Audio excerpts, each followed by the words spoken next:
네, 오늘은 이사야서 54장을 같이 보겠습니다.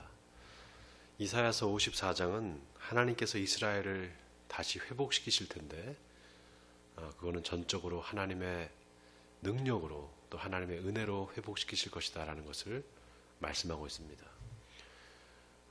지난 시간에 우리가 이사야서 53장을 보면서 이사야가 메시아가 올 텐데 그 메시아는 고난받는 종의 모습으로 올 것이다, 이렇게 예언을 하는 것을 우리가 보았습니다. 그 고난받는 종의 모습으로 오신 메시아, 바로 예수 그리스도가 십자가를 지고 이제 죽으시고 3일 만에 부활하심으로 우리의 모든 죄를 다 사해 주셨잖아요. 그래서 누구든지 그 예수를 믿기만 하면 하나님의 자녀가 되는 권세를 주셨습니다.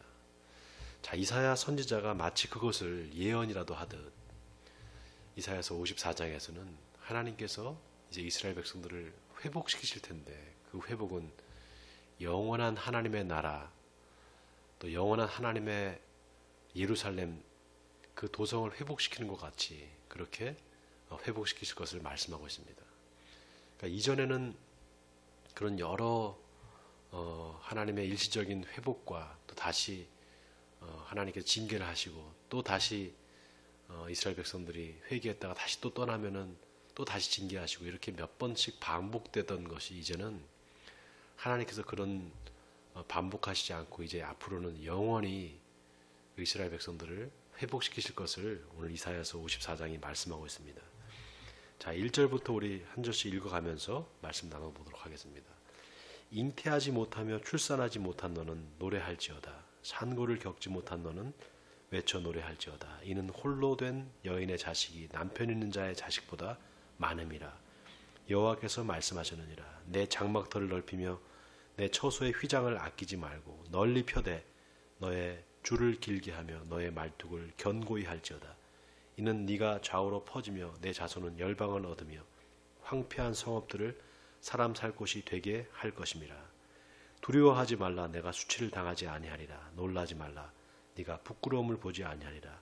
네가 내 젊었을 때의 수치를 잊겠고 과부 때의 치욕을 다시 기억함이 없으리니 이는 너를 지으신 이가 내 남편이시라. 그의 이름은 만군의 여호와시며 내 구속자는 이스라엘의 거룩한 이시라. 그는 온 땅의 하나님이라 일컬음을 받으실 것이라. 네, 여기 하나님께서 이스라엘 백성들과 하나님 당신의 관계를 부부관계로 이렇게 묘사를 하십니다. 그리고 내가 네 젊었을 때의 수치를 잊어버리겠다. 그리고 과부 때의 치욕을 다시 기억하지 않겠다, 이렇게 말씀하십니다. 여기 젊었을 때의 수치라는 건 뭘까요? 바로 애굽에서 종살이했던 그 과거의 역사를 얘기하는 거고요. 또 과부 때의 치욕이라는 것은 바벨론 포로로 잡혀가서 70년 동안 종살이했던 것을 이야기하는 것입니다. 자, 이 젊었을 때의 수치와 과부의 치욕, 이게 지금 이스라엘 백성들이 당한, 어떻게 보면 이방 민족들에게 침략을 당해서 겪은 수모와 고난을 얘기하는 거잖아요. 그런 고난의 역사를 하나님께서 왜 기억하시지 않겠다 이렇게 말씀하시는가 하면, 그 고난의 역사는 뭘로부터 시작됐는가? 바로 이스라엘 백성들의 불순종과 타락으로부터 시작된 거죠. 그렇기 때문에 하나님께서 이스라엘 백성들의 죄를 이제 다시는 기억하지 않겠다라는 것입니다. 자, 여러분, 이게 굉장히 중요합니다. 만약에 하나님께서 우리의 죄를, 우리의 허물을 계속해서 기억하고 계신다면 어떻게 될까요? 그러면 하나님 스스로가 그 죄를 가까이 할 수 없고 죄를 용납할 수 없는 그 하나님의 속성 때문에 하나님께서 너무 힘드실 겁니다. 그리고 그것으로 인해서 우리도 계속 하나님의 진노 아래 머물 수밖에 없을 거예요.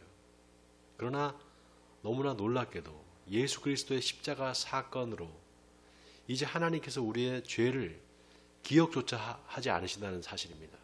여러분, 우리가 이거를 반드시 기억해야 됩니다.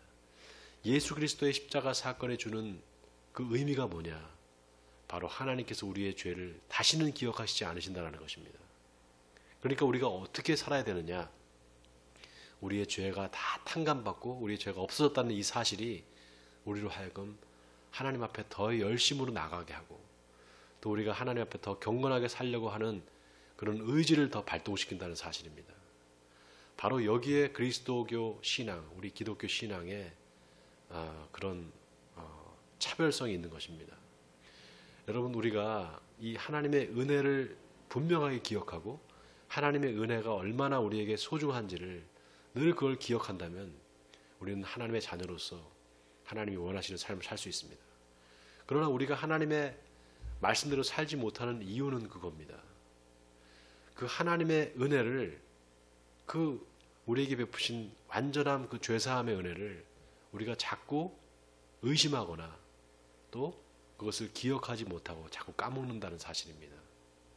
여러분, 우리가 기억해야 될 것은 바로 이겁니다. 하나님께서 당신을 위해서 그 우리의 모든 죄를 기억조차 하지 않는다는 이 사실을 우리가 기억해야 될 줄 믿습니다.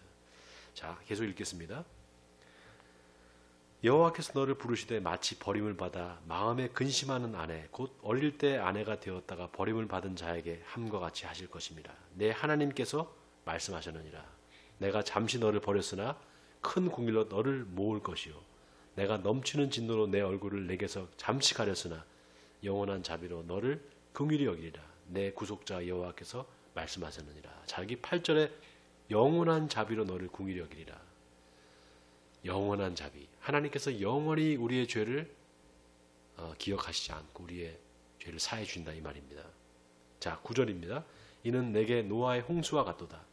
내가 다시는 노아의 홍수로 땅 위에 범람하지 못하게 하리라. 맹세한 것 같이 내가 내게 노하지 아니하며 너를 책망하지 아니하기로 맹세하였노니 산들이 떠나며 언덕들은 옮겨질지라도 나의 자비는 내게서 떠나지 아니하며 나의 화평의 언약은 흔들리지 아니하리라. 너를 긍휼히 여기시는 여호와께서 말씀하셨느니라. 여러분, 예수님께서 십자가에 돌아가시고 그 십자가에서 이루신 그 구원은 영원한 구원입니다.